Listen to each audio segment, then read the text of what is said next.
This is the Reason interview with Nick Gillespie. My guest today is University of Texas historian John Lisle. He's the author of the chilling and brilliantly researched new book, Project Mind Control, Sidney Gottlieb, the CIA, and the Tragedy of MKUltra. You probably have heard of MKUltra. It was a secret Cold War initiative that tried to weaponize LSD, hypnosis, and psychiatry to defeat the Soviets, to find a truth serum, among other things. Despite official attempts to destroy records of the CIA's search for mind control in the 1950s and 60s, the truth has been dribbling out since the mid-70s, and especially in recent books and documentaries like Stephen Kinzer's Poisoner-in-Chief and Errol Morris's Wormwood. Lisle's work draws on previously unknown depositions and documents to deliver the most definitive and by far the most disturbing account yet. We discuss the twisted logic of Cold War secrecy, the bizarre figures behind America's darkest experiments on its own citizens, and what MKUltra reveals about the dangers of unchecked power in a democracy. And this might be the most important thing. We talk about why conspiracy theories thrive in the absence of transparency and how we can preserve skepticism without surrendering to paranoia. Here is the Reason interview with John Lisle. John Lisle, thanks for talking to Reason. Thanks for having me. I appreciate it. All right. The book is Project Mind Control, Sidney Gottlieb, the CIA, and the Tragedy of MKUltra. I suspect that our more conspiracy-minded and history-minded listeners and watchers know what MKUltra is, but summarize what MKUltra was. MKUltra was this program by the CIA starting in the 1950s, and the goal of MKUltra was to determine whether methods of mind control are possible. The CIA wanted to know, for instance, whether you could create a truth drug. Could you give someone you're interrogating a drug that can make them spill the truth, make them tell the truth no matter what? Could you slip someone in something in someone's drink and make them behave in a certain way, either make them seem erratic or potentially control their behaviors and beliefs? Right. That's kind of the overarching goal of MKUltra. They did that through various means. And some of the reasons why the people who were in charge of it were interested in this kind of thing. Someone like Sidney Gottlieb, who led MKUltra, this chemist in the CIA, he was worried about the potential for communist countries possessing these kinds of methods. So, for instance, Ivan Pavlov, the famous Russian physiologist, he had done behavioral conditioning in the 1890s, ringing a bell and getting a dog to salivate. Well, if you could do that to dogs that far back, surely the Russians since then have been, improving upon their methods. So if they're doing it, we need to know how to do it ourselves, and we know how to defend against it. So that's it's kind of an amazing thing, as we get more distance on the Cold War, the idea that, we have to be more like the Russians or the Soviets than they were in order to defeat them. In order to be supremely American, we end up having to, we're doing everything they're doing, but better. It's peculiar. In the concept of brainwashing, which is kind of rattling around in the back of MKUltra and other kind of CIA, fever dreams, and some of them are legitimate. I mean, it's clear there were conflicts between the Soviet Union and the United States and other, the free countries of Europe, but the concept of brainwashing came out of the Korean War. And could you talk a little bit about that? And that's also, it's the first Cold War conflict or proxy war, but what was going on in Korea and how did that really inflame the desire to be able to know, to force somebody to tell the truth or to control and manipulate them? Yeah, you're exactly right about the importance of this Korean War too, because during it, there were several American pilots who were captured in Korea. And while they're POWs, they start confessing to very strange crimes. So for instance, many of them start saying that they were engaging in biological warfare against the Korean people for the Americans. While they were flying over, they were dropping anthrax bombs or germ bombs or bubonic plague germs or something like that.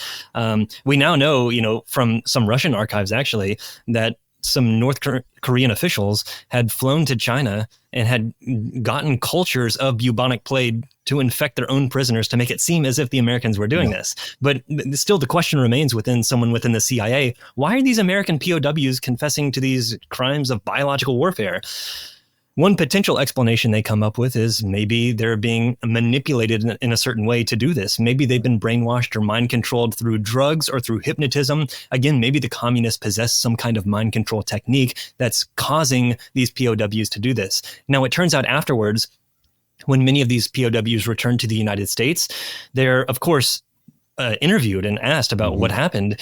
One of the people who interviews them, in fact, is Jolly West, who plays a prominent role in the MKUltra program. And he comes to the conclusion, again, this is ironic because he's later going to be working on MKUltra, but he comes to the conclusion that it wasn't these esoteric mind control methods that the communists are doing to manipulate people. Instead, it's the typical methods of coercion that people have been doing for centuries. It's sleep deprivation and fatigue and, food deprivation and having physical beatings and exactly. threat of more. Yeah, exactly. Yeah. So he comes to that conclusion, and you kind of mentioned the irony of this earlier about how the Americans are recapitulating a lot of what the communists are doing, are trying to catch up to what they're doing. And again, it's ironic because they weren't doing these mind control methods in the sense that the CIA thought they were, and yet, even when the CIA figures that out, they have multiple people write reports on this. What's actually causing these POWs to confess to these crimes? It's not the mind control methods, yet the CIA still wants to develop those methods because, well, it was a potential if they could have done that. Therefore, if the potential exists that it could have happened, we want to know whether we can now. So let's talk, we'll get to Jolly West, who's one of the most ironically named people in history. Right? I mean, it's just not a jolly man at all. It really... a deeply fucked up person who unfortunately, was able to do a lot of bad things to a lot of people and really not pay a price for it. But Sidney Gottlieb, who, as you mentioned, is a chemist who became the head of MKUltra.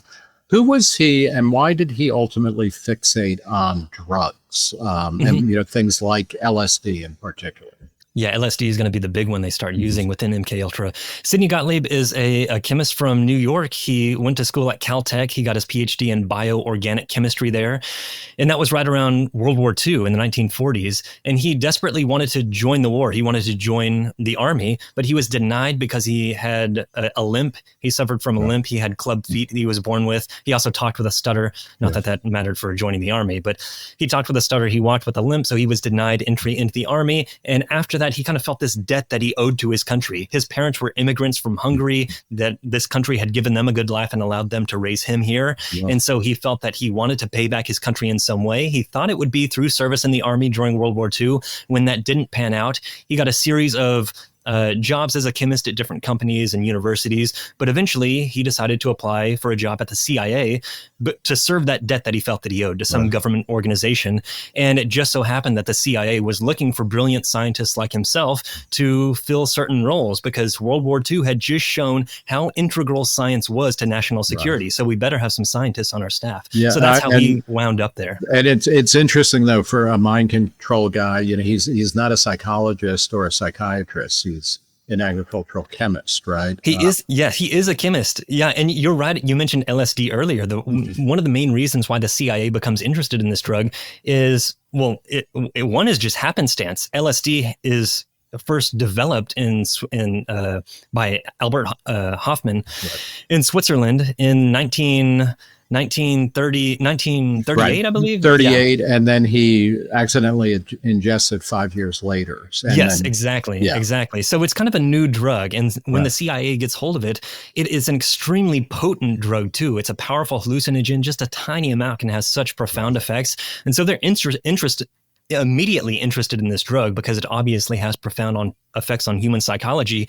And if that's the case, then it makes itself very useful potentially in covert operations because such a small amount can be, slipped into someone's drink or, put into a cigar or something, and it could make someone potentially behave in a certain way. And if that's the case, then it might have a lot of potential use. And it was starting to be used by therapists and whatnot in, Sandoz Laboratories, which Verhoeven worked, didn't quite know what to do with it. So they actually were sending it out to researchers and say, hey, here's a compound that has these qualities, which are pretty off the charts. Do you have a use for it? It's funny, LSD is a new drug, right? In the early 50s and the mid 50s. And MKUltra, officially starts in 1955 or thereabouts? 53. 53, yeah. And so the CIA is also a very new organization, right? Because and your previous book was about the OSS, the kind of wartime CIA that gave rise to what we now know and all love and patriotically support to the max as today's CIA.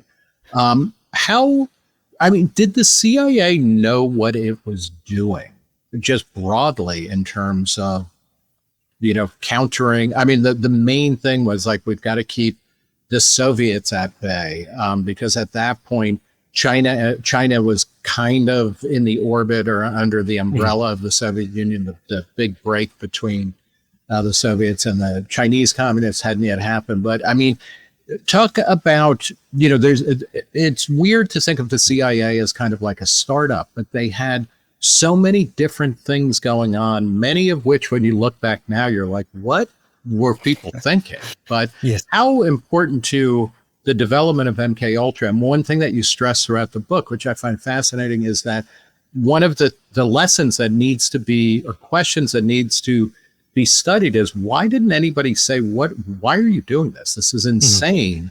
But, how did that young startup culture kind of affect how the CIA was doing things? A lot, I think, because I think a lot of the freewheeling attitude of the OSS, this wartime intelligence organization, kind of the precursor to the CIA, a lot of those same people would end up in the CIA, and that same kind of mentality carried over. So I think that's part of the reason why you have that freewheeling mentality in the CIA. It's because, well, during wartime, that's what the OSS was doing, and it's the same people within the CIA. And these were twilight. I mean, again, this is outside the purview of this conversation, but World War II was a twilight struggle, between forces of, kind of fascist authoritarianism, from Imperial Japan and Nazi Germany. And so anything went in order to preserve whatever we called freedom. And that mentality was just ported over in the CIA from World War II, right? So it was, exactly. Yeah. Instead of the Germans and the Japanese now, it's the Soviets who potentially might be the existential risk. And so, well, if we were resorting to those kinds of methods during World War II, in my first book, The Dirty Tricks Department, I talk about there are truth drug experiments. There are all kinds of wacky experiments about bat bombs and painting foxes with glowing radioactive paint and all kinds of stuff these scientists were doing.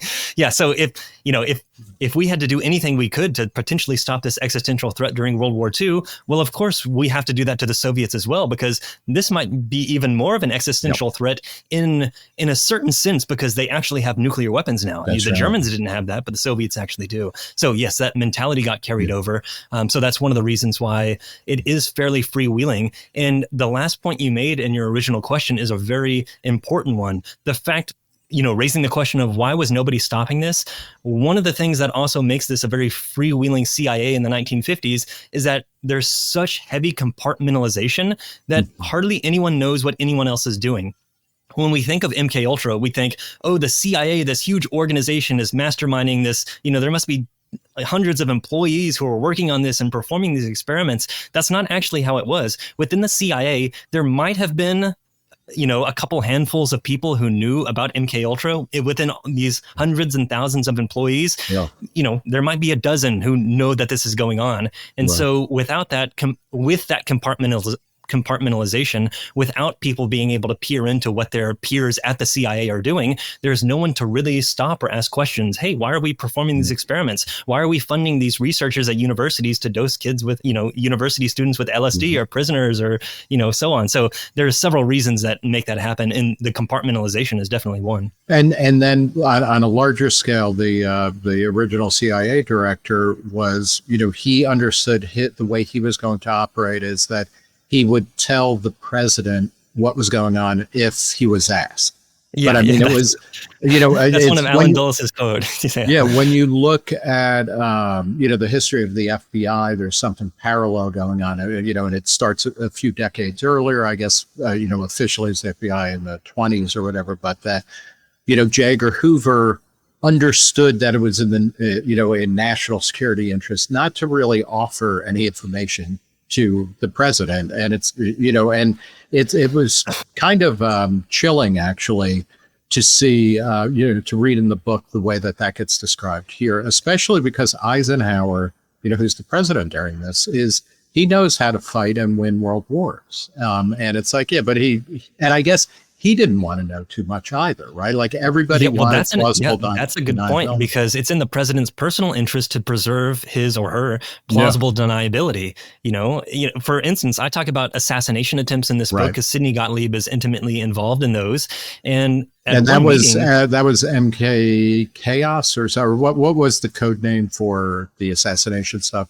I don't know if there was a code name within the CIA for that, but there was a kind of group within the CIA called the Health Alteration Committee, kind of a flippant name, and that's what they were in charge of. And during one meeting, Eisenhower kind of tells his CIA counterparts, I'm interested in having Patrice Lumumba kind of knocked off. What can you do about that? And of course, whenever they refer to this in writing afterwards, they never say Eisenhower. They say, we've been told this, but it's preserving the plausible deniability, which leads to this vicious cycle of abuse that happens because nobody's going to be held accountable if there's no paper trail to name anybody associated with what's going on. Gottlieb, the head of MKUltra, was the subject of a biography a couple of years ago called Poisoner in Chief, which is fascinating read. And one of the things that is fantastic about your book is that it covers similar territory, but it also it looks at it in a different way, in a different frame that adds a huge amount to it. What more can you tell us about Gottlieb when he was running the show at the CIA? And, how quickly did he understand that there really are no such things as mind control drugs? I think it took him a while to understand that, but one of the things I think that makes my book unique and exciting too is I found dozens of depositions that happened as part of a lawsuit in the 1980s. It never went to trial. It was settled out of court. So these depositions just sat in the Library of Congress for many decades. And I found them, and it's verbatim transcript of not only the perpetrators of MKUltra, like Sidney Gottlieb, Robert Lashbrook, and even Richard Helms, the director of the CIA. He's deposed, but also the victims of MKUltra. These depositions is thousands of pages of them being asked questions by these lawyers. What did you do? Why did you do it? How did you feel about it? So I feel like my book allows the reader to get into the head in a certain sense of these people, and that's what makes it especially exciting. Because it is terrifying to read and also exciting. I was thinking, as you describe these documents and then start quoting from them, I mean, as a historian, that must have been like discovering I don't know, the Grand Canyon or something. It's like, holy cow, how, is this real? I was very excited, yes. So, with Gottlieb, he's a true believer, he's a patriot and all of that kind of stuff. And he wants to help the U.S. and the free world defeat the communists. When did he start to realize that, this whole project was just kind of wrong? Yeah, it depends on which kinds of sub-projects, because MKUltra was composed of 149 sub-projects, and most of those are where Gottlieb and the MKUltra would fund independent researchers who are at universities or hospitals or prisons to either continue doing the research that they're doing or alter it in a certain way. So not all the experiments that are part of MKUltra were done by the CIA. The CIA was just funding many people to do this. But I would say by the late 50s, it was fairly obvious to Gottlieb that drugs might not be the way to do this. He says in his depositions, we kind of understood with something like LSD, you could make someone lose their mind. You could make them appear crazy, but you couldn't control them like a marionette. You couldn't make them do what you wanted them to do. In other words, you couldn't create a Manchurian candidate, something like that. However, after the drugs, he turned to psychiatric techniques. Well, if you can't do this through drugs, maybe we should fund other sub-projects that don't use drugs, but instead focus on sensory deprivation or electric shock therapy, or what was called psychic driving, like repeated messages playing through headphones thousands and thousands of times for hours on end, for days on end. The idea was that maybe we can break down a person's psyche and then kind of build them back in our own image. If we induce enough stress in them, then maybe they will forget their previous behaviors, and we can control them with new behaviors by implanting those in them. That was kind of the idea. And so there are several sub-projects that are funded, most notably Ewen Cameron, that focus on psychiatry. Of course, after several years, Gottlieb also comes to realize that you can't really create someone in your own image in that way. People aren't behaviorists, or, it's not that all of your behaviors come from nurture. Some of it is nature, and you can't reduce someone to a blank slate and build them back up. So he becomes disillusioned with MKUltra, as he talks about in his depositions, and he seems kind of remorseful for it by the 1980s when these lawsuits happen. Yeah. I think there's always a lot of remorse when you're being deposed in a civil trial, even though by that point he had absolute immunity and whatnot. It is fascinating to think about, I mean, the figures in the counterculture like Timothy Leary and Allen Ginsberg and whatnot had great fun at various points later in their careers, thanking the CIA for bringing boatloads of LSD into American laboratories where it escaped the laboratory. And so on a very large kind of societal level, we saw the failure of MKUltra to make people act a certain way ultimately gave rise to, a kind of hippie counterculture that completely changed and got out of control, from what the original intentions were. You mentioned Ewen Cameron. He might be a good person to talk a little bit too about specific programs and experiments that were being funded by the CIA through MKUltra and just how batshit crazy they are. Could you talk a little bit about him?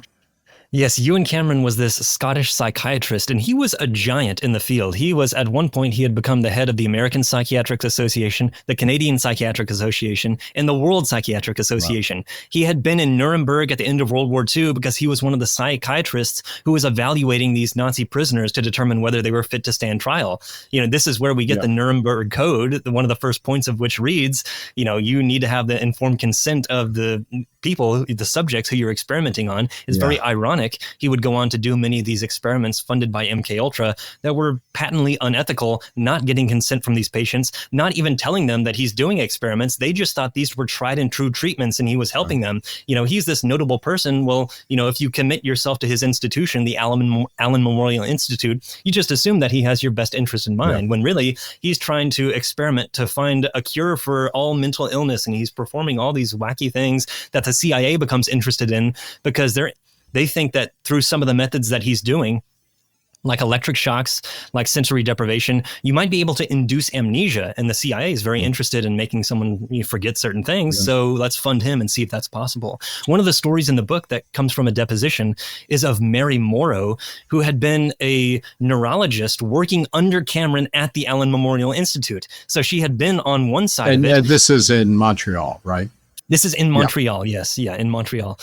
She had been on one side of it, working under him as a resident in training to eventually become a doctor.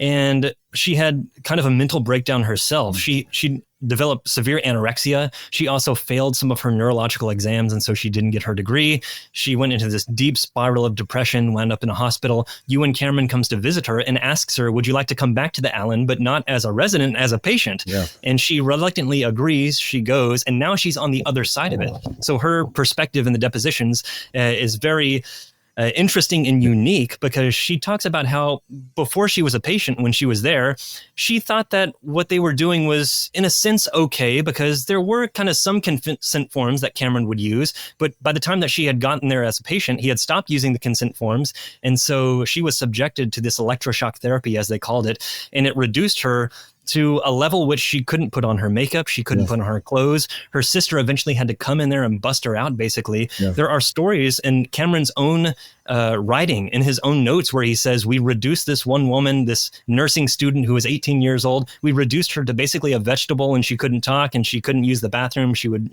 pee her own bed. So all kinds of effects on these people for long term. Yeah. And the Canadian government paid money out, right, to several of his patients. They did, yes. So in the 1980s, there were some lawsuits that were filed against the CIA, really. The Orlikow lawsuit, Velma Orlikow was one of the patients. And in order to stave off lawsuits against the Canadian government, who had also given some money to Ewen Cameron, the Canadian government paid out some ex gratia payments to several of these patients, several thousands of dollars each. And then in the lawsuits with the CIA, the patients, I think there were about 8 or 9 plaintiffs on this lawsuit. They settled for a total of $750,000 to be split among them. Yeah. But of course, you take out lawyers' fees on top of that, and they don't wind up with much. No, and the lack of accountability of, the people who are, kind of working the levers or, turning up the knobs on the ECT treatments and stuff. Maybe talk a little bit about Jolly West, because he is like, if it was a Robert Ludlum book or something, he would be a bad character. He would be an unconvincing character because he's just it's too much. But who was Jolly West, and how did he end up becoming a kind of key part of what was going on through MKUltra? Yes, he's in charge of one of the sub-projects. He's mostly focused on drugs and hypnotism to a degree, trying to determine whether it's possible to implant memories into someone. Can you induce false memories? But he comes into my story because he's working at Lackland Air Force Base, and he has a correspondence with Sidney Gottlieb. Gottlieb is using a pseudonym, Sherman Grifford, but we know it's Sidney Gottlieb. But they have a correspondence where West talks about some of the experiments that he's hoping to try out on some of these airmen.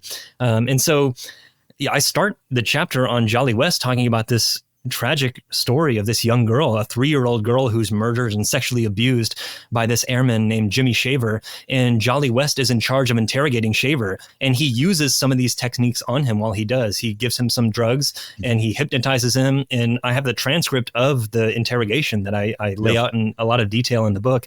And so that's where he comes into my story, Jolly West. Like Ewen Cameron, Jolly West, and it seems like a lot of these people who are funded through MKUltra, they have almost a messiah complex. Like, I'm destined to win the Nobel Prize. I'm destined to cure schizophrenia and all mental illnesses. I just have to figure out how that is. So I think he had that kind of complex himself, and he was always looking for some sensational case to attach him to so that it would get him more publicity. But that's Jolly West in the story. He most famously, probably if someone's heard of Jolly West, maybe in connection to MKUltra, it might be related to Jack Ruby, but also Jolly West is the guy who killed an elephant with LSD. Right. So if someone's heard of him, it might be for that. He dosed an elephant. Could you very quickly recount that? Yes, he wanted to determine whether it was possible to create this must state in elephants. This is a period of heightened sexual aggression that elephants go through periodically, bull elephants. So he thought maybe with LSD, we can inject this elephant and artificially induce it. And, maybe we can learn something about how we can artificially induce moods in humans through this somehow. I don't know. But that was his idea. So, he takes a large dose of LSD, even when accounting for body mass, because an elephant's so much larger. But even when accounting for that, it's like unreasonably large. He doses this elephant with LSD. Pretty soon, it starts stumbling over. It falls onto its mate. Judy is her name. The elephant's name is Tusco in this. And he falls onto his side. He goes into like an epileptic seizure. He defecates himself and then dies. Yeah. And in the report that Jolly West writes on this, he kind of ends it on a very bland but somewhat humorous note, basically saying, it seems like the elephant is highly susceptible to LSD. Yeah. I guess so. You just killed it. It is, when you read these stories, and the book reads like a novel, or it's just incredible and a real page turner. But, when you think of the way when people talk about, LSD and, how crazy hippies were, and Haight-Ashbury in the late 60s, or Diane Linkletter, who, of course, did not have LSD or any drugs in her system when she committed suicide, thinking she could fly like Superman. All of these strange, far out stories of hippiedom. And then when you start looking at, people in suits and ties 10, 20 years before are doing stuff that is insane. Like, it really is powerful to recover, how weird all of this stuff was. One of the other things that's interesting about MKUltra is that it did get shut down, right? Before it's not like, it came to light, and we'll talk about why we know anything about it in a minute. But, the CIA did shut it down. They were like, this isn't working. And, we're talking now in an era of Doge and whatnot. And I don't know if this is a success story, that there was a program that the federal government was funding that didn't work, and they were like, we're going to stop doing it instead of tripling its budget. But why did the CIA shut it down? Well, it was largely unsuccessful. Gottlieb goes into a lot of detail in this in his depositions, basically saying, we didn't achieve what we thought we could. You can't use some kind of drug to manipulate someone to do whatever you want. You can't even use it to necessarily make them tell the truth in an interrogation. It's very ironic because the OSS, the precursor to the CIA, they had already concluded this in the 1940s. They had already done truth drug experiments. And we learned this, I guess we learned this in every war, but especially in the 21st century wars. We, the lesson that the, kind of intelligence services and the armed forces learn is that you can get people to say exactly what you want them to say if you beat them and torture them enough. Yeah, it's just not necessarily the truth. No, it almost never is, right? Which is, very complicating in all of this. So how did MKUltra get shut down? Yeah, it was shut down. Well, it started in 1953. It went really until the early 60s, MKUltra itself. And then into the kind of late 60s, it kind of morphed into a different cryptonym that was named MK Search. And this continued several sub-projects of MKUltra, but it kind of fizzled out in the late 1960s. By that time, Sidney Gottlieb himself wasn't really involved in it too much anymore. In fact, he was going to retire in 1973 anyway. So MKUltra had been largely unsuccessful. And there were several occurrences that made even the inspector generals of the CIA reconsider what's going on here. In 1963, one of the inspector generals, John Ehrman, he writes a report, and in his words, he says that MKUltra is illegal and unethical. Those are his words in 1963, and yet it continued for several years, at least MK Search after that. So several instances like that slowly put the brakes on MKUltra. And then especially Sidney Gottlieb retires in 1973, as does the head of Central Intelligence, Richard Helms, who was one of the big champions of MKUltra throughout its time. Richard Helms is a villain, right? In this book as well, I think in American and world history for the most part. He doesn't come off well. Yeah. Can you discuss how, I don't quite know how to bridge into this topic, but Helms, among many things, is famous for destroying, somehow destroying more documents that he created. Yes. MKUltra is put into a virtually complete burn bag. Like when Helms is leaving, he's like, we're getting rid of all of these records. How do we know about MKUltra? Like, how did it come to light? Yeah, I'm really glad you asked that, because this is one thing that a lot of people know about MKUltra is that, the records were destroyed. When Gottlieb and Helms retired from the CIA in 1973, they threw the records into the incinerator, at least the records that they knew about. And so it does raise this important question. Well, how do we know anything? Maybe MKUltra was, controlling sex slaves, or maybe it was doing this or that. You can kind of invent any conspiracy, because after all, they destroyed the records. We don't know, do we? And they all become believable once among other things, that in an MKUltra related experiment, that Whitey Bulger, as a young, gangster, was dosed with LSD every day straight for like a month without being told, and then being released without ever having been told what had happened to him. So MKUltra is like, the bits we know about it really make you conjecture wildly about it. That's exactly right. And I mean, here's another sub-project that's just as wild, that leads people to think, well, of course they must be doing something even crazier now, because how could they have even conceived of this in the 1950s and 60s? One sub-project was to implant electrodes into the brains of animals like dogs, rats, cats, and to try to remotely control their movements via electric signal. So if they would move in the desired direction, you would stimulate like a pleasure center of the brain and reinforce that movement. And this actually worked. Like, you could actually get these animals to move in desired direction. So these kinds of crazy sub-projects, it does lead one to think, well, how off the walls is that compared to something else? So surely something else. But here's how we actually, I was going to say, here's how we actually know about MKUltra. For one, Gottlieb and Helms didn't destroy all the files. We have thousands and thousands of files that didn't get destroyed, that they didn't know about, that were sent. It was in a budget and fiscal section of the CIA Archives Center that they didn't think to check, to throw away. So we have a lot of the financial records of all these sub-projects. In fact, we have the internal descriptions of, I think it's 146 out of the 149 sub-projects. So we have the descriptions of what they are, as well as a lot of details about what they are too, just within those files. And in addition to that, there were multiple congressional investigations into what was going on within the CIA and other intelligence organizations in the 1970s. So we have testimony from like the people who were involved that got subpoenaed and required to testify before these committees and hearings. So we have that. In addition to that, we have multiple people who were involved, especially victims who would write memoirs about this. We had multiple lawsuits, such as the Orlicow lawsuit that furnished us with all these depositions that I found, thousands of pages.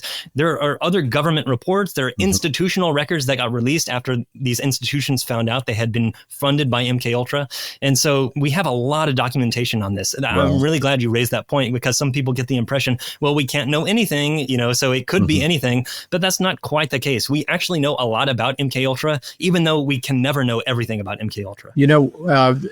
The 70s are, a fascinating decade for many reasons, not the very least of which is the fact that I grew up in the 70s, so I'm very fascinated by it.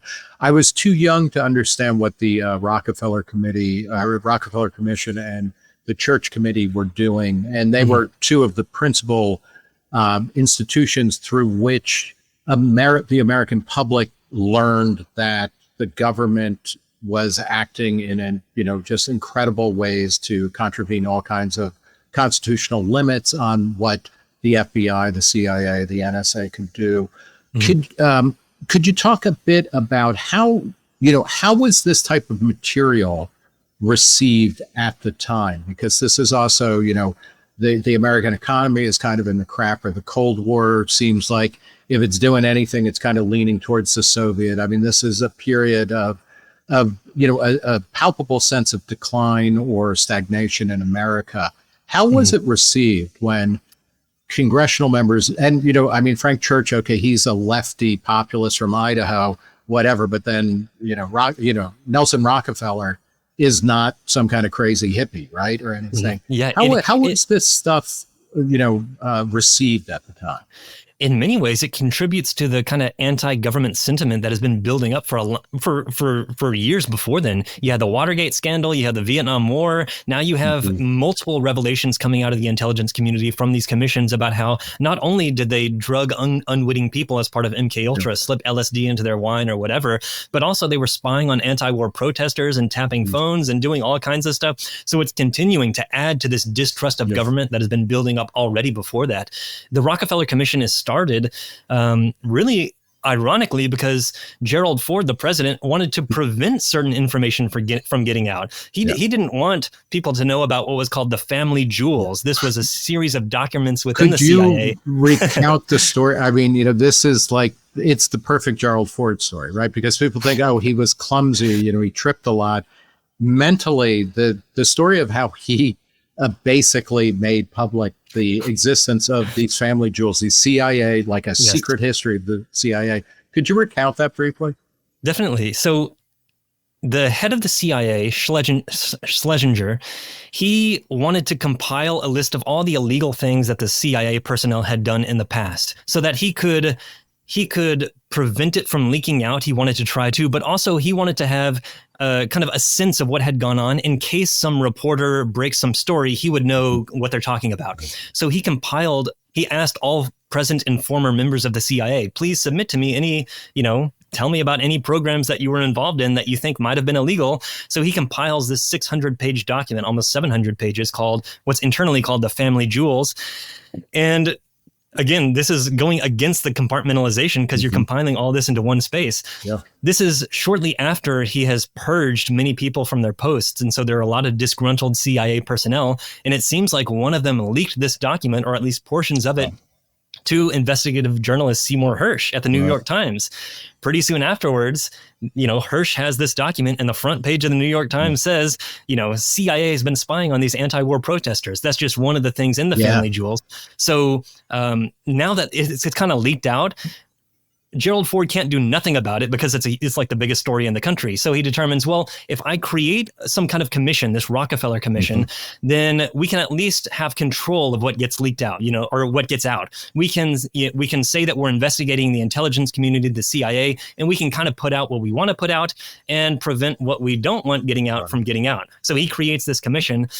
And while he's at a dinner with some editors of the New York Times shortly after this, they kind of ask him, what else is in the CIA's closet, that hasn't come out yet? And he just says kind of off the cuff, well, like assassination, something like that. And they all kind of stop what they're doing. What? Like, has the CIA been involved in assassinations? And as soon as he said it, he immediately says afterwards, that's off the record. That's off the record. So this eventually leaks to a CBS News correspondent, Daniel Shore, who goes to press with it. And he makes a story about CIA assassinations. And after this comes out, that prompts especially the congressional committees, the Church Committee and the Pike Committee, to form to investigate these past abuses and not allow the executive branch to have sole control over what gets out. It is, and I guess it's not a conspiracy to say that, Gerald Ford had been, as a congressman, had been a member of the Warren Commission.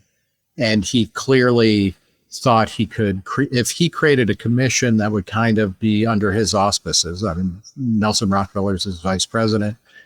He'd be able to control the narrative. And obviously the Warren Commission report, which, ironically, I think is accurate in large, points, but that did not control the narrative about the JFK assassination. Clearly the Rockefeller Commission did not either.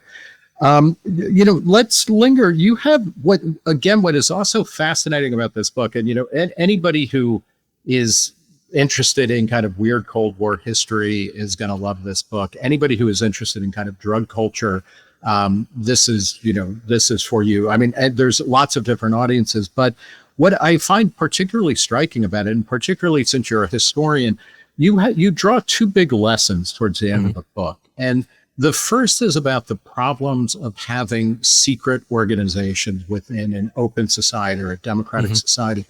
Can you talk a bit about how, why analyzing and understanding MKUltra, what are the main lessons for, contemporary America as we struggle with things like transparency and, we're reading this, after Snowden, after Assange. So there's kind of a forced transparency, but it does seem like anytime you think, anytime you think about it, or you wait a couple of days and something new and weird that was secret comes out. Can you talk about that? I can, yes. The one chapter in the book is called The Vicious Cycle of Secrecy, where I try to explain what were the parameters within the CIA that would allow for something like this to happen. It seems kind of patently unethical that you would dose unwitting people with drugs or that you would perform these experiments on them without their consent. How could that have been allowed to occur? And then what can be done to prevent that from happening in the future? So I identify three problems, I think, that allowed this to happen within the CIA. One is compartmentalization, which I talked about earlier, which I should mention that these things are necessary for like an intelligence organization. It just is the case that they have to keep secrets. It can't be the case that we can know everything about what the CIA knows itself. There have to be some secrets. But at the same time, the secrecy that they're afforded can allow them to avoid accountability because, well, if we don't know what they're up to, then how can we ever hold them accountable for what we don't know? So compartmentalization is one thing within the CIA, I think, that contributed to this abusive these abusive actions.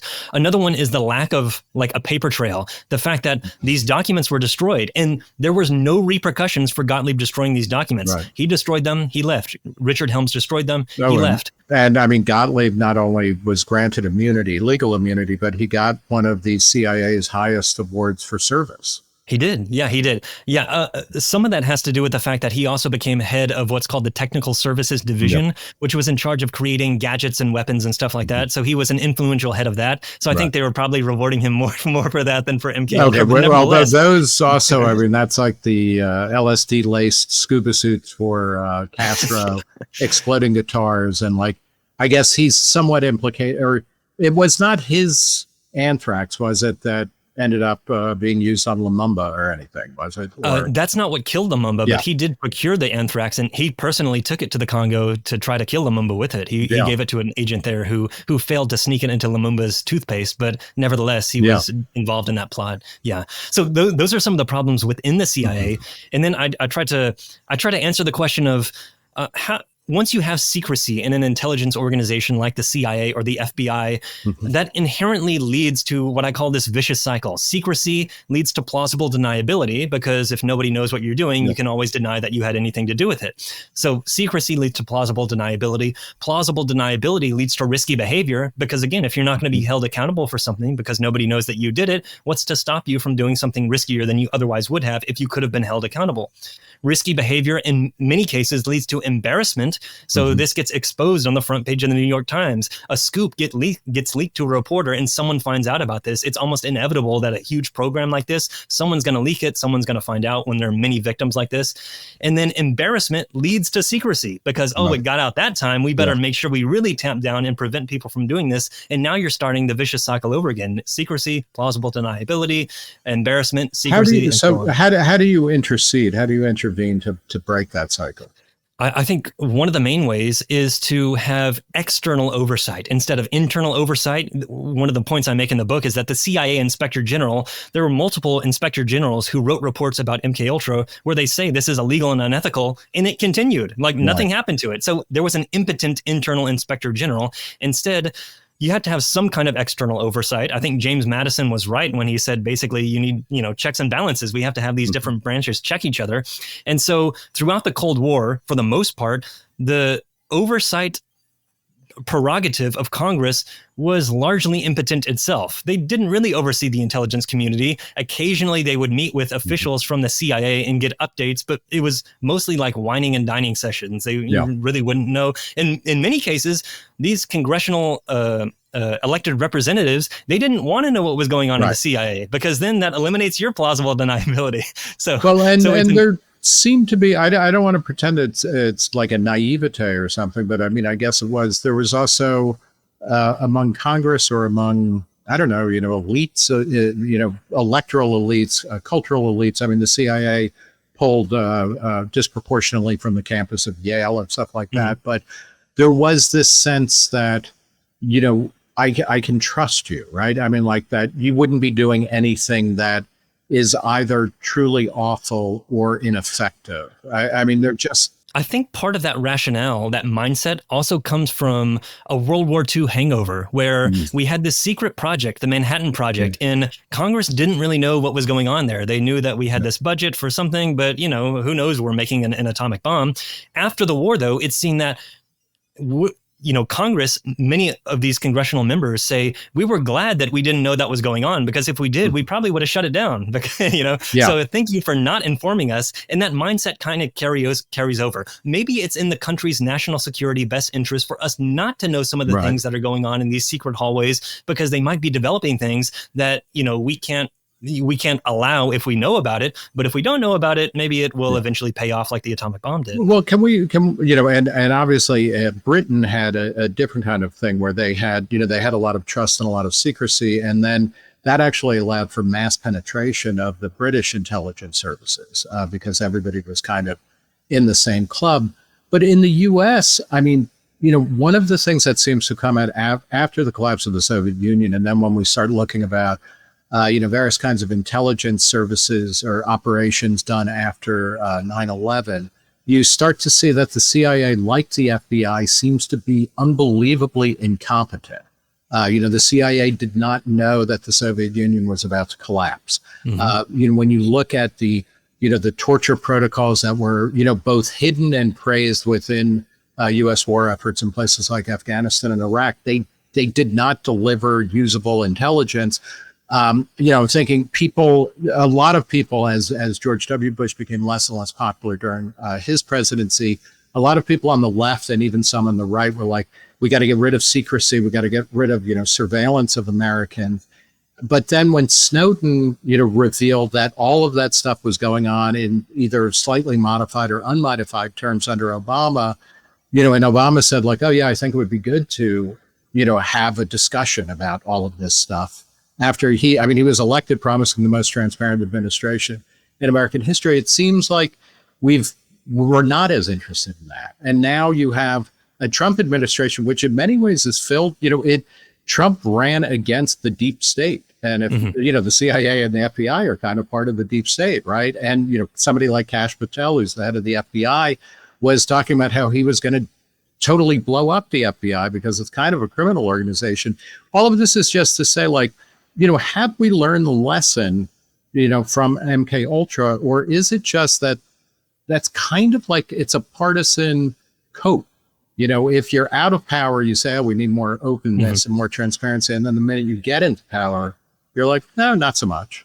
Yeah, I think that might be the case to a certain extent. I think it could be the case also that when people get into power, to get elected, you say anything to get elected, but once you're elected, you can't say anything because you actually know what's going on. Yeah, so it might be the case that you get into power and you realize, well, what I was saying wasn't quite accurate. It's not like there is this nefarious deep state out to, manipulate everyone with Trump, or something. It's not like he didn't have access to, all of the classified documents the first time around, right? But so then, when you talk about external, kind of oversight, is it Congress? Because it doesn't seem like Congress is up to that. And if it's not Congress or some subset of them, and, maybe not all members of Congress, I mean, this is kind of the way it works. There are people who have higher security clearances or get more information.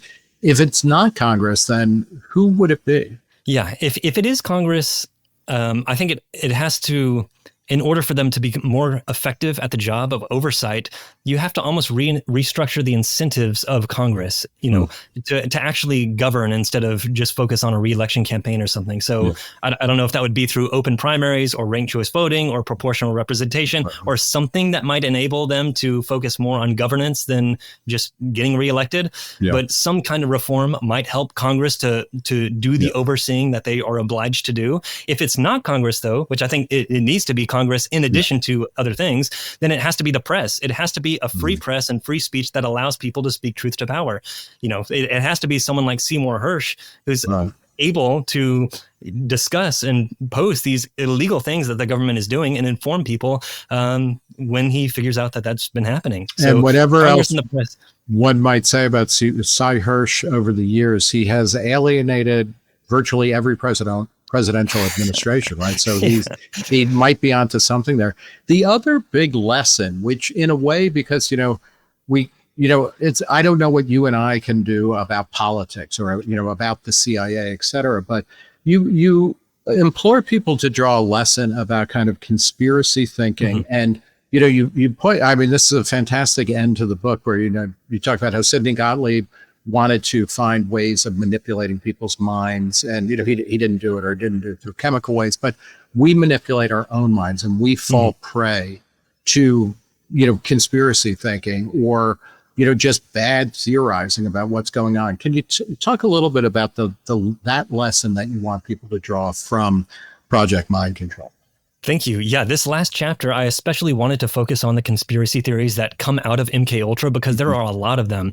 And I mentioned kind of the main reason why earlier is that because a lot of these files were destroyed, we can kind of paint MKUltra to be our wildest imagination. It could be anything. If we can say it could be this, well, who's to say we're wrong? Because we can always say it must have been in those files that were destroyed. So there are a lot of conspiracies that come out of this. But I try to identify several errors in critical thinking that some of these conspiracy theorists make, especially about MKUltra. One is just the factual errors itself. Some people are saying that MKUltra still continues and whatever. When if you're asserting the claim, the burden of proof is on you. You gotta give me some reason to actually think that that's the case. Some other errors in common to these conspiracy theorists is just the lack of any kind of documentary evidence for anything that they're saying. So, for instance, one of the kind of manipulations that they themselves use is the fact that they can never be wrong because the lack of evidence is itself evidence of a cover-up. So it's a non-falsifiable theory. So I talk about this in the book. In particular, one conspiracy theorist named Kathy O'Brien, she has a book on MKUltra. She claims to be this MKUltra sex slave from when she was a young girl bred into the program and all this kind of stuff, which I don't think is true. But she says, why can't I provide you more documentation with this? I could if the CIA would release the documents, but they can't. Well, that just makes it non-falsifiable. So it can't be proven, but it also can't be disproven. So it's like, what's the point? So no, I don't think that's the case. In fact, she says that she was a victim of an MKUltra sub-project called Project Monarch. the first time that I found that Project Monarch, which I don't think exists, actually occurs in writing somewhere is in this journal called Phoenix in 1993, I believe it was. And the journal itself claims to have been created by a 9-foot tall alien from the Pleiades star system, who, and so this is where some of this is coming from. Obviously, we know who created the journal, but he claims that he's this alien channeling these things. So you really got to figure out where some of this is coming from.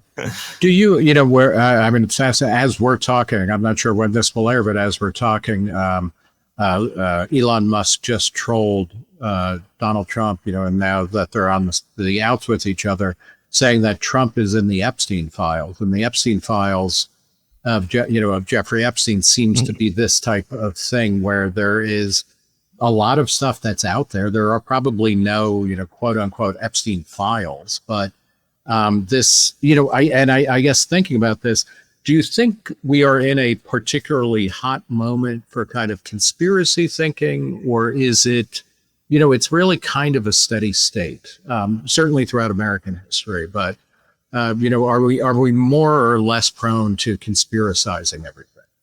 I vacillate on the answer to this question because sometimes I do look at especially these MKUltra conspiracies and I think these are very absurd and it seems so prominent. I mean, Kathy O'Brien, for instance, her best friend is Roseanne Barr, who's very influential. It's like, okay, well, they have a lot of influence. But at the same time, I do think back and, well, there were witch crazes that were highly influential in the past. And, conspiracy theories have been around forever. What's new, though, especially is social media. The fact that something can spread from anyone to anyone in the world immediately, I think that does heighten our susceptibility to these conspiracy theories and heightens the amount that they can travel and the amount of people who were affected by them. So I think that's the key difference. So I think we actually might be in a somewhat unique period in the fact that there are more conspiracy addled people around just by the fact that they have more access to these theories. Do you think it's also true, and particularly in social media or like through meme culture, if such a thing can be said to exist, that there's also a lot of ironizing of conspiracy theories? So, and I'm thinking of the mid-'70s novel trilogy Illuminatus by Robert Anton Wilson and Robert Shea, where, one of the reasons I think why so many people today are talking about the Illuminati is because they were, this is a parody of conspiracy thinking, which, now sometimes is used as a joke and other times as a real thing. But it seems to me we ironize conspiracy theories in a way that might be different than in the past. Can you explain that? What do you mean ironize conspiracy theories? That people just say it because it's fun and interesting. Oh, okay. They don't really believe it, and it's just weird. Michael Shermer kind of makes this point. He has a book called Conspiracy Theory, and he talks about in some cases, it seems like people do espouse these views, not necessarily because they believe them. It's not like a literal truth, but he says more like a mythic truth. This is the kind of thing that my group says. Do we really believe this? I don't know. But, we say this just because I'm signaling to you that I'm part of the in-group. And this is, if you can accept that I might believe this, then you already know a suite of all my other beliefs. And so you know that I'm, friendly to you, or I believe in your beliefs too. So I think something like that might be going on. But at the same time, I do read enough of these conspiracy theories. I think a lot of them are actually serious. No, and it seems, more and more people in powerful positions are happy, ready, and willing, cultural leaders as well as political leaders and business leaders, to espouse conspiracy theories unironically. Do you feel you teach at UT Austin? Do you feel like your students are up to the challenge of being kind of critical consumers of whether it's social media or older forms of media? I've been really impressed with my students. I have a couple small classes. I teach the history of science. So I don't teach the intelligence community anymore. My job now, I teach courses on science and religion before Newton, after Newton. I have a course on Newton. I teach a course called Great Works in Biology, Modern Science. So it's all history of science stuff. And I'm really impressed with how good of critical thinkers that a lot of my students are. I guess there are cultural memes about how students today, all they rely on is ChatGPT and they're not doing critical thinking. But I think they're way smarter than I was when I was in college, and I didn't have any of that. So I don't know. I'm really impressed with the students. I think. Well, maybe they're better teachers, right, than you have. maybe. By the time they get to me, maybe. In some of your writings, you've talked about how and I'm butchering the title here. I'm paraphrasing of an article from Smithsonian Magazine about how our relationship to authority in science is complicated. You were right. That came out in 2020. Can you talk a little bit about, how do questions about the legitimacy of government, say, or of authorities, you talk about it in the context of the Cold War and the CIA and Project or MKUltra, but, since COVID, we've had this kind of collapse of righteous authority in a lot of public figures. And some of this, Trump, the Trump White House, the team he put together to advise on COVID, he's the one who put Anthony Fauci on TV every day, then became a bitter enemy. But a lot of people in the public health establishment seem to be contradicting themselves or telling noble lies in the interest of getting more people to stay at home or wear masks or get vaccinated. Are we, how do we deal with that, kind of very, very heavily in dispute authority in something like science now? Yeah, the question really comes down to, I think, trust. How do we know who to trust? This is a question that I ask my students many times on the first day of class. How do you actually know that the Earth goes around the sun? I mean, we all think that the Earth goes around the sun, I hope at least. How do you actually know that? And when it comes down to it, for most people, it's just, well, I've been told that that's the case. I was told when I was in elementary school that the Earth is one of the planets that goes around the sun. Why do we actually know that, though? In these history of science classes, I try to tell how we actually know that, like how we can actually show that that's the case, at least for the most part. But it's not an easy question to answer about something so fundamental to what we believe about the universe. We go around the sun, of course, but why? When you really drill down, it's not easy to come to a question. The true answer is trust. We trust someone who told us that that's the case. In many cases within our lives, it comes down to trust. I trust when I go to the doctor that he knows how to treat a broken bone. And so instead of treating it myself, I have trust.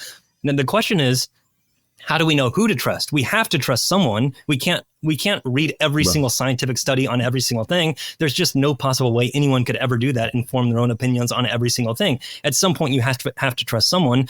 And so the question becomes, again, how do we know who to trust? That is going to lead us, to like credentials. Did they go to a school and get a degree? Now, if that's the case, maybe that gives you more credence in what they're saying, but that doesn't necessarily mean they're right. So if they're not necessarily right, well, then is there a better way to determine who to trust? Maybe not a single individual, maybe the consensus of experts in a particular field. So if the consensus of people, well, that's better than one single individual because it's kind of drowned out by people who know, one expert can be a liar about something.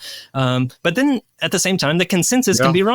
That's how scientific revolutions happen, right? That the consensus is wrong and somebody comes along with a better explanation. Exactly. Well, ideally within science, we get, we have an approximation of the truth that's pretty good, and maybe we can get a better approximation. So, if we are in the Newtonian paradigm and we believe in Newtonian gravity as he set it down, that the strength of the force is proportional to mass and inversely proportional to the square of the distance, well, that's a really good approximation for what we now think is true. So just because we might have a scientific revolution to, general relativity, it doesn't necessarily mean Newton was wrong. It means that we have a better approximation, but Newton's was a pretty good approximation already.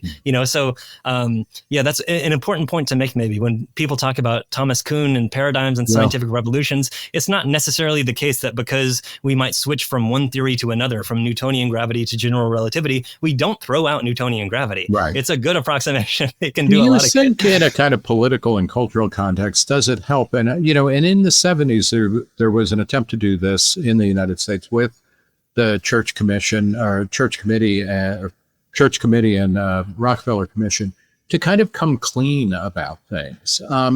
Does that work? Like when experts or authorities say, okay, you know what, we got it wrong, and we're admitting that publicly. Does that help to increase trust, or does that actually accelerate the lack of confidence? Because when you think about, I've written a lot about changes in generalized trust in America. And, since the early 70s, it's just been downhill.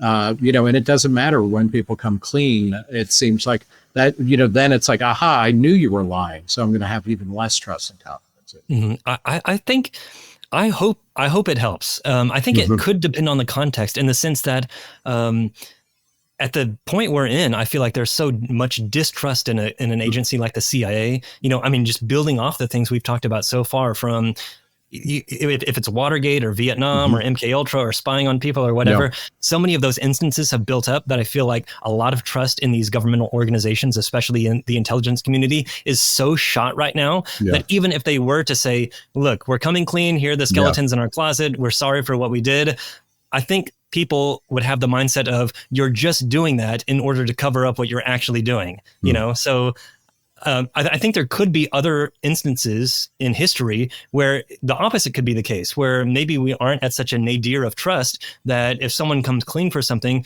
okay, it seems like you are actually trying to put the right foot forward, and we might give you the benefit of the doubt. But I think it's going to be really hard for like the CIA to come back from the reputational damage that especially a program like MKUltra has done. This is one of the ironies of MKUltra, is that they wanted to keep it secret, of course, and not let people know, because they knew there was going to be backlash.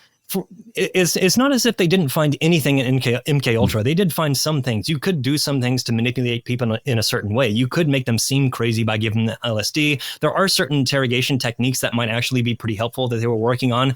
But for all the benefits you got from this multi-million-dollar program, it's nothing compared to the reputational damage, the backlash that has come. If you were to tell someone at the beginning of MKUltra, here's the trade-off, even if you were able to determine mind control is possible through these drugs, I still don't know if it would have been worth it, because the backlash has been so long and effective that I don't know if they're ever going to have their trust back after something like that. So, I don't really know if that's possible, no matter what they do at this point, which is sad to say. It might require some more extreme reform than just saying they're sorry. I don't know what they could do. I hope they figure it out. All right. Well, that's a great note to end on. The book is Project Mind Control: Sidney Gottlieb, the CIA, and the Tragedy of MKUltra. John Lisle, thanks so much for talking to Reese. Thanks for having me. Thank you.